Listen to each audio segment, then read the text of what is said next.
to take a look at board games of the past and see if they still hold up to today's standards. That's right, Dune Imperium. It's an old game, guys. It's been out for like 5 years. That's ancient in this industry. That's just times of years gone by.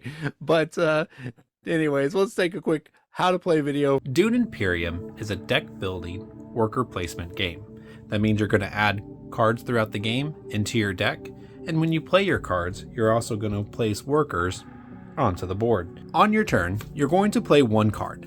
The card's going to have different symbols that correspond to spots on the board. When you play this card, you can play your worker on any of those spots. Also, in the gray bar, you get that reward. In this case, you would receive a water. So if I played this card, I would get to put my guy on a purple spot, a triangle spot, or this faction with the water. When I place my worker on one of these spots, I will get the reward on that spot, collecting them. Once I've done that, the next person goes. When it gets back to me, I will get to play another card. That card will tell me where the worker can get placed and what reward I will receive. Then everyone will do this again. Once everybody is out of actions, that person will pass, and then they will reveal what is left of their cards. When you reveal what is left of your cards, you only get what is at the bottom. So in this example, I would get 3 recruit and 1 fight. So my fight I'm going to adjust on the board here, and my recruit I can spin right away to put a new card into my deck, or multiple cards. So if I had 3 recruit, these ones cost 2, I can get both of these and add them into my deck for use later turns. Then once everybody has passed, we go into the combat phase. Any units you have in the center of the board are added as 2 strength. So in this scenario, red would have 2 cubes, so they have 4 strength, and blue has 3 cubes, so they're going to get plus 6 strength. Then you compare who has the most strength, everybody loses their warriors, and whoever wins the combat gets the reward on the conflict card. In this case, it would be 1 up on the faction track. But sometimes it will give you things like victory points, claiming locations, or resources. The game is played this way over 10 rounds when all the conflict cards are empty, or until someone reaches 10 victory points. Once somebody has met these goals, the round will finish, and then whoever has the most points will win the game. Some of these locations will give you resources, but these locations over here will also allow you to go up on the faction track, which is one way to gather victory points. You can also gain victory points by gaining these intrigue cards. The intrigue card has a victory point symbol on it. You can do whatever the card says to gain those victory points. You do this over 10 rounds, or when somebody reaches 10 points, and then the game is over. And whoever has the most points is the winner of Dune Imperium. All right, and that was a quick overview of how to play Dune Imperium. And so let's get into it. Let's hear our thoughts. So Dune Imperium is a double-edged sword with me. The first time I played it, I actually traded it right away. I didn't want anything to do with it. There was a lot of issues I had with it. Primarily when you play your card, it has the colored symbol on there, and that is where you're allowed to put your worker at. And that was such an limiting factor that destroyed the game for me. I played it at 4 players, and what was happening is I would draw my cards and be like, okay, I didn't draw any of the squares. I can't do any square actions, but I really needed that square actions. But you know what? Hey, next turn I'll draw cards with the square action and I'll get to do it. So I draw a new hand for the next round, and I got my square card. Oh, what's that? Chris, John, and Andy all took the square actions I needed. So it doesn't matter that I drew the square card this turn. But you know what? Maybe next turn things will look better for me. Draw 5 cards, no green cards. I'm sorry, when the game is so fragile that you don't have any way to like compensate to get to where you need because of drawing cards poorly, to me that's just dead on arrival game, and I got rid of it. Now this new play I played of it, I didn't experience that. I played with 3 players, so maybe that was it. Maybe the game wasn't as tight, or maybe I learned my lesson. But regardless, that souring of the game really stuck with me, and it was hard to shake. Also, the award cards for winning your battle, not for your intrigue cards. I always have an issue with any game that has cards that you can retrieve just because you took an action that are wildly imbalanced. I mean, you have one card that says you get +2 money this round, and you have another card that's like 7 fight. And these cards, like they need to be more balanced in a game like this because you didn't earn those cards. You didn't do anything spectacular to get those cards. So they should not be that swingy. And the last thing I want to mention is the combat. While the combat is intriguing and it is punishing, which normally I like in a game, when you lose all your troops and you thought you hedged your bets and you had the max amount of fight potential, and you still end up losing because someone just had a 7 attack, like those are all bad feelings. This game has a bunch of bad feeling moments in it. And to me, a game that has those bad feeling moments in it cannot be considered a great game. Like, give me good moments, make me feel. It can be intense, it can be hard nose where you guys are colliding against each other and really fighting, but I want to feel good playing this game. And unfortunately, too many times I felt bad. And so for me, not a great game. Wow, Daniel, dissing the game, huh?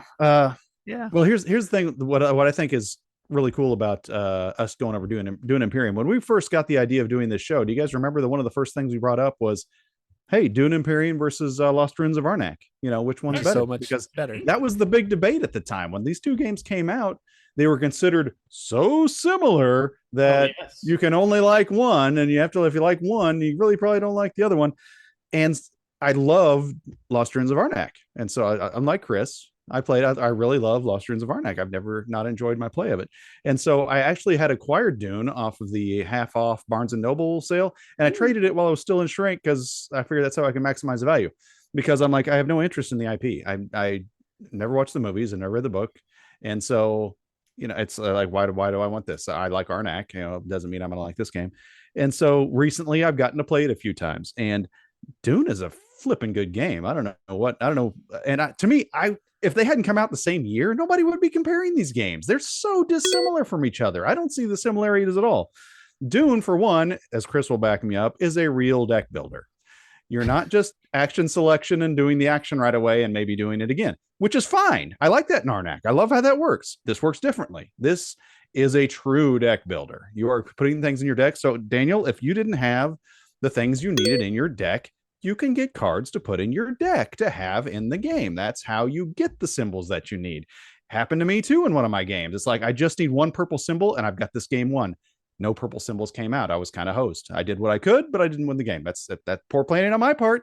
Needed more purple symbols, but for the most part, it's all planning that you can do at some point during the game. But that just came down to that last turn where I actually needed it. So the IP, to me, the IP is the only turn off in this game. That's the reason I kept from playing it so long. And then once I played it, I really like it. This is an amazing game. And the confrontation, the area control is the part that I was like, well, I don't know if a game like this needs that. And to be honest, it's not a huge part of the game. I mean, I played it both ways. I've played it where I'm all in every round. I'm trying to win every time. And I've played where, I'm going to do other things to get points. I'm not going to focus on that. If it happens where I get people down there, that's great. But then if something comes up really big that I really want that round to win, then I'll focus in on it, which maybe happened twice throughout the whole game.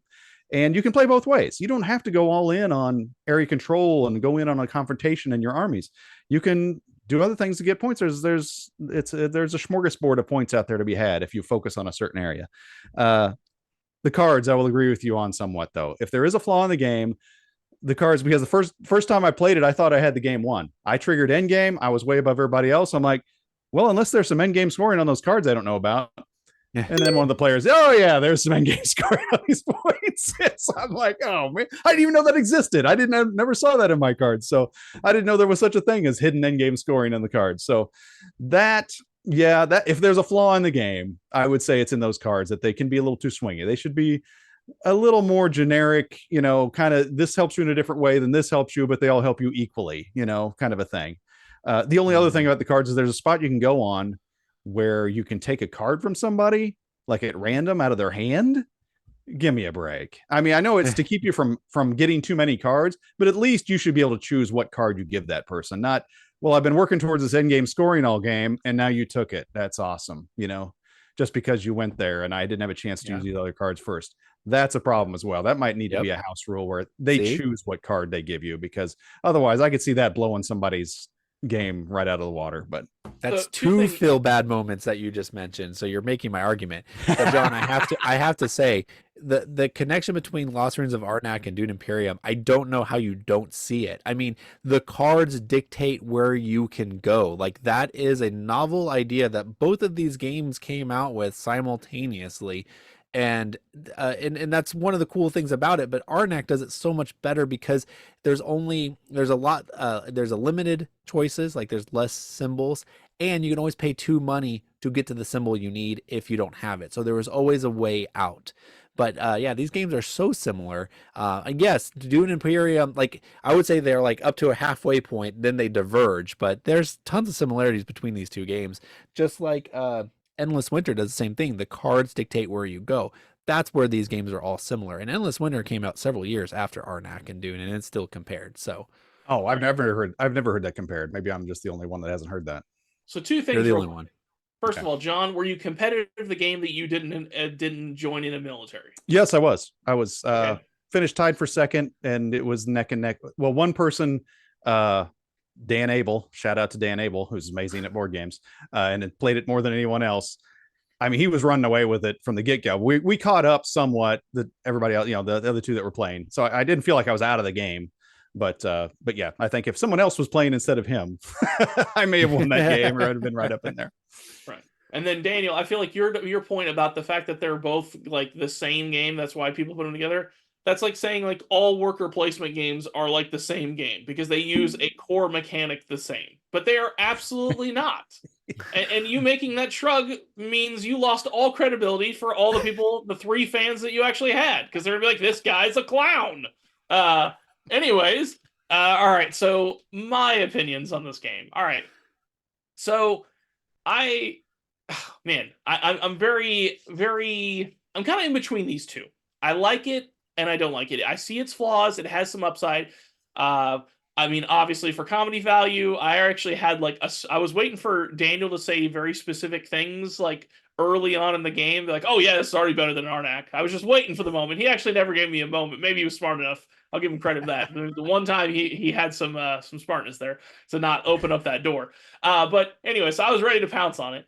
But then I was like, we a couple turns in, and I was like, okay, I ain't gonna be lying when I say this game is way better than Arnak. And I have a lot of problems with Arnak for reasons that I've spoken about before, but I really enjoyed it. And then we got closer to the end of the game, and I started to be like, there's some flaws here that are very problematic.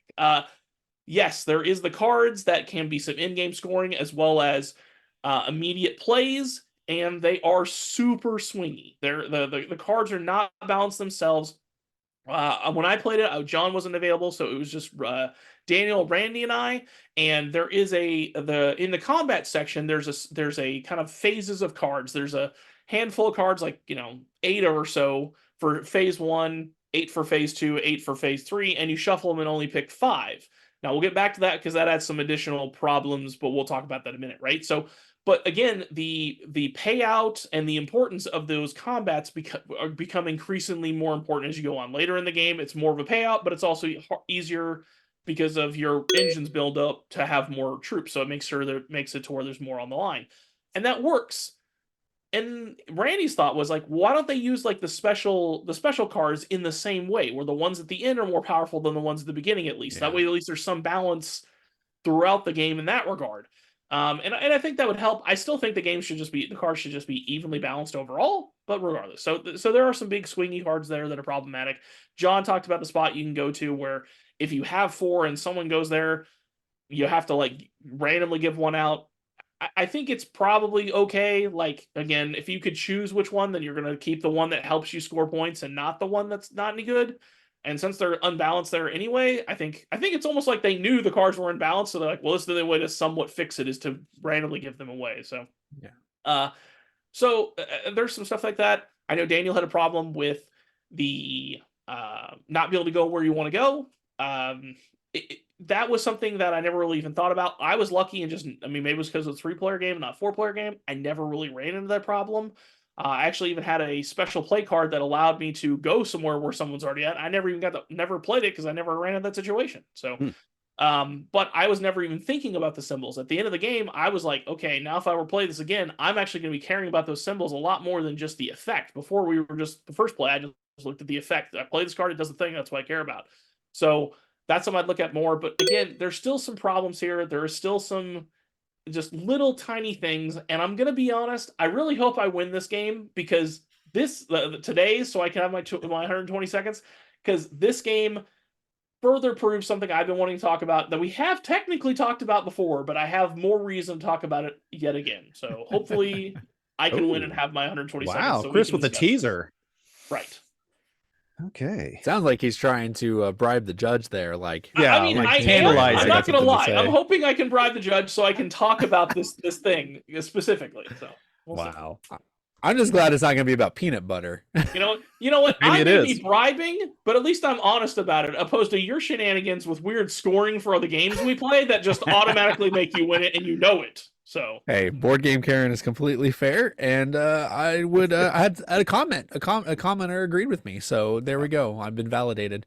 So there it is. hey, Hansa. Speaking of board game Karen, let's go to Hansa and see what he thinks about this. Oh well, Dune Imperium is a fine game. I mean, it's a little too sci-fi for me. It has a big sandworm in it, which is kind of gross and disgusting. But it has cubes. I do like me some cubes. Do you know how many cubes this game has? I think it has 4 players. That's 16 cubes. So that's not quite enough cubes. I think this game needs more cubes. You think that the cards are unbalanced, but it's actually cube placement that is the flaw of this game. That's right. There's not enough places to put your cubes at.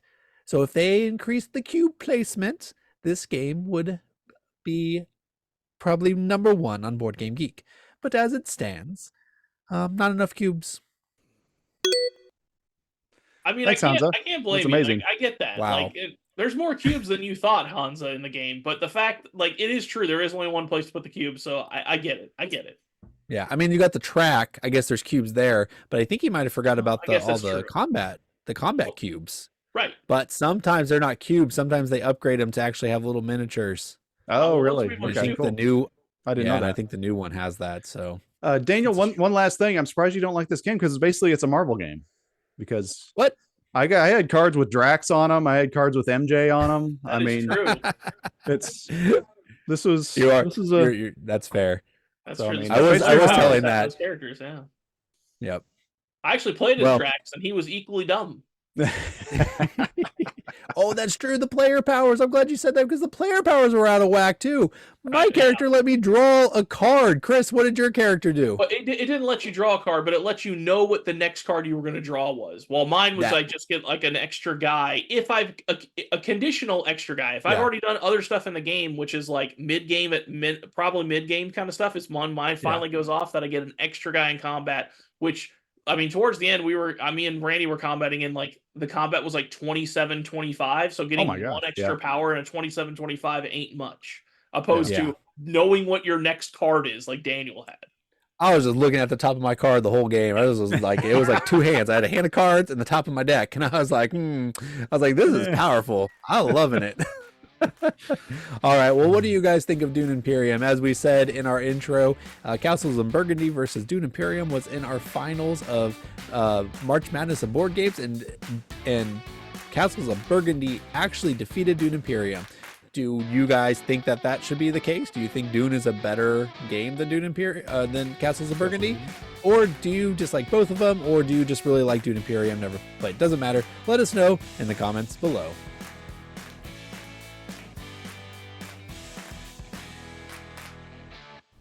Thank you for watching this clip from Around the Board. If you'd like to watch the full episode, please click on the link down below. Around the Board is essentially a game show featuring 4 board game enthusiasts that discuss board game topics and news in a competitive format. Whoever wins gets to talk about whatever he wants at the end of the show. So please join us, won't you, Around the Board.